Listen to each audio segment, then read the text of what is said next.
नेता प्रतिपक्ष तेजस्वी यादव ने पटना में प्रेस कॉन्फ्रेंस कर बिहार सरकार पर निशाना साधते हुए 200 यूनिट मुफ्त बिजली, किसानों को मुफ्त बिजली, 5 लाख नियुक्ति पत्र जारी करने और 94 लाख गरीब परिवारों को 2 लाख रुपए देने की मांग की।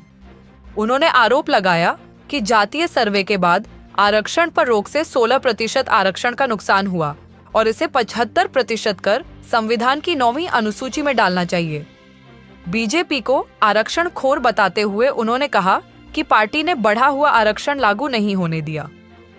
4 मार्च को विधानसभा में सरकार की पोल खोलने की घोषणा करते हुए उन्होंने पीएम मोदी पर भी तंज कसा कि अब वे 365 दिन मखाना और सत्तू खाएंगे। बीजेपी के जितने अलायंस पार्टनर हैं, बीजेपी ने अपने अलायंस पार्टनरों के साथ क्या किया? नॉर्थ, साउथ, ईस्ट, वेस्ट, जो भी रीजनल पार्टी रही है, क्या हुआ उनके साथ? AIADMK का क्या हो गया? PDP का क्या हो गया? शिवसेना NCP का क्या हो गया? अब नॉर्थ ईस्ट में चले जाए तो छोटे छोटे दल हैं, वहाँ उन्होंने क्या किया? यही डर का कारण था ना, जब 21 में 22 में मुख्यमंत्री जी हमारे पास आए थे कि हमारे दल को तोड़ रहा है बीजेपी।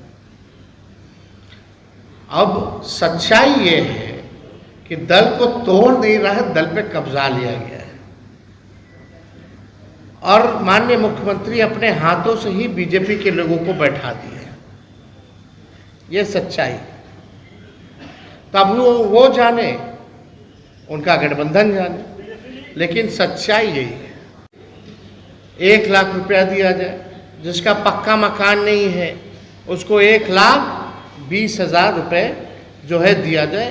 ये अभी भी ज़मीनी स्तर पे कोई काम नहीं हो रहा। ये सच्चाई है। हम लोग पूरा बिहार घूम के आए हैं, संवाद किए हैं, कोनो हम लोगों को अधिकारी घेर करके नहीं रखा था। जिस प्रकार से माननीय मुख्यमंत्री जी जाते हैं, यात्रा पे गए, वो यात्रा पे गए ना गए बात बराबर है, लग रहा था पटना अंडे मार्ग में बैठे। कर्फ्यू लगा रहता है, घेराबंदी रहती है, जनता रहती नहीं है। तो जो भी भूमिहीन है बिहारों में, उनके लिए ये क्या ला रहे हैं, ये होना चाहिए। जातीय आधारित गणना का मतलब यही है, फायदा तभी होगा जब इस डेटा का हम लोग इस्तेमाल करेंगे। ये सरकार इस्तेमाल ही नहीं कर रही है क्योंकि बीजेपी आ गई। हम लोगों ने तो आरक्षण बढ़ा दिया था। अब 16% लाखों में नौकरियों का नुकसान पिछड़ों को, अति पिछड़ों को, दलित समाज को, आदिवासी समाज को हो रहा है। जो 65% हम लोगों ने आरक्षण बढ़ाया था, हम तो चाहेंगे कि भाई ये 65% आरक्षण अगर कोर्ट ने, हाई कोर्ट ने खत्म कर दिया है, सुप्रीम कोर्ट में मामला चल रहा है, तो नया प्रस्ताव लेकर के आए राज्य सरकार।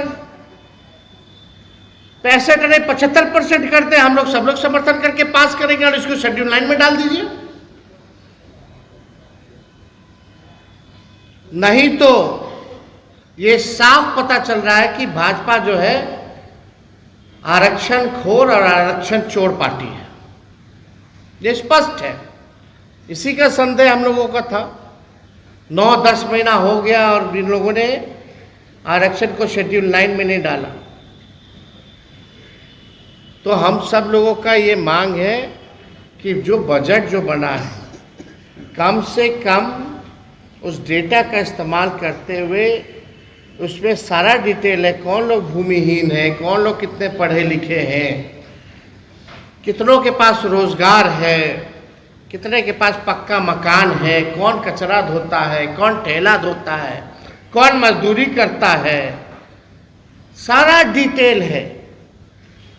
तो इस डिटेल के हिसाब से, जाति आधारित गणना के हिसाब से बजट जो है वो होना चाहिए। और आरक्षण के मामले में हम लोग साफ पहले ही कर चुके हैं कि इसको अगर आप लोग 75% भी लगेगा, हम लोगों का जो 65% किया हुआ है उसका भी हम लोग साथ दे करके पास करेंगे और शेड्यूल 9 में केंद्र सरकार डाल दे अविलंब।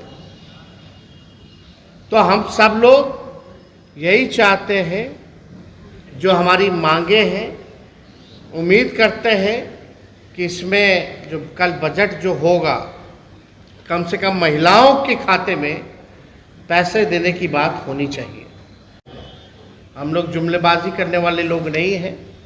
हम लोग जो कहते हैं वो कर करके दिखाते हैं।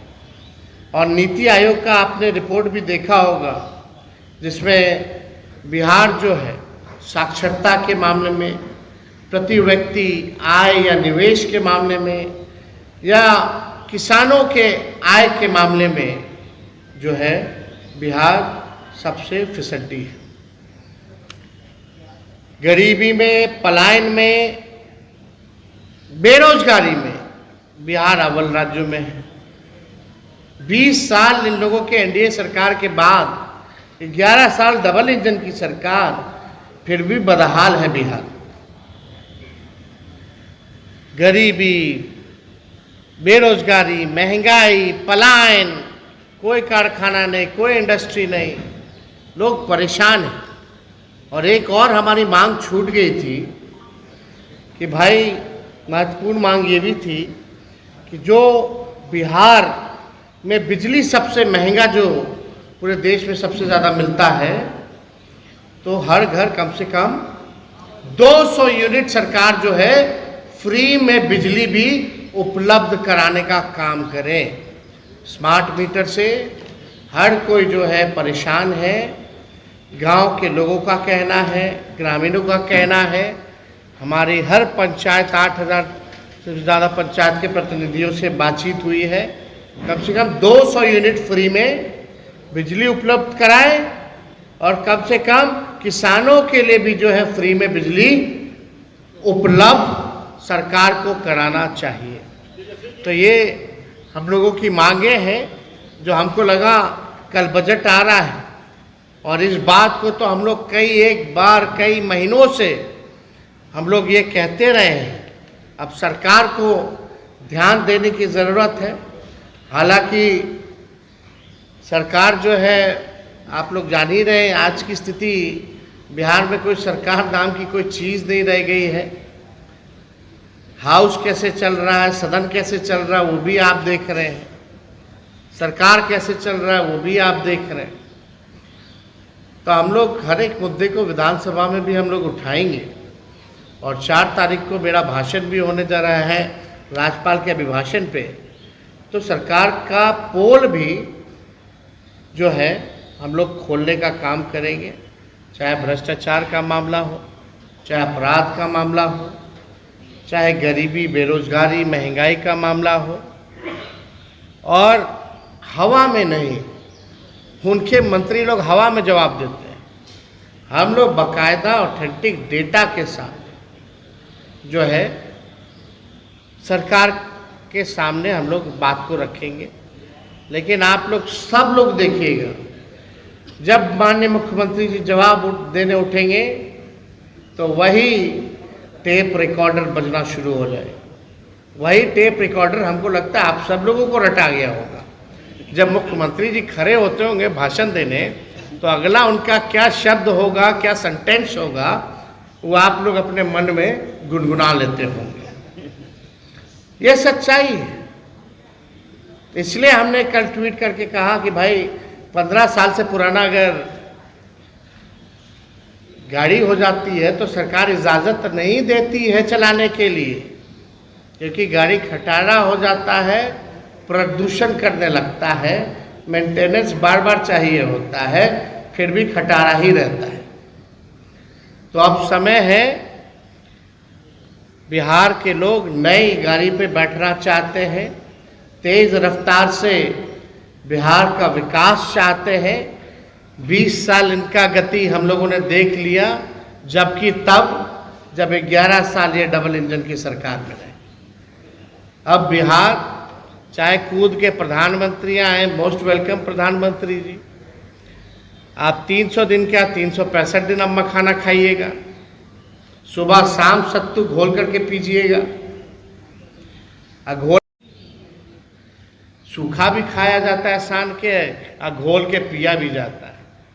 तो बिहार की जनता एनडीए सरकार को अच्छे से इस बार चुनाव में सबक सिखाएगी। जिनको सनवाना होगा सनवा देगी बिहार की जनता, जिनको घोलवाना होगा बिहार की जनता घोल देगी।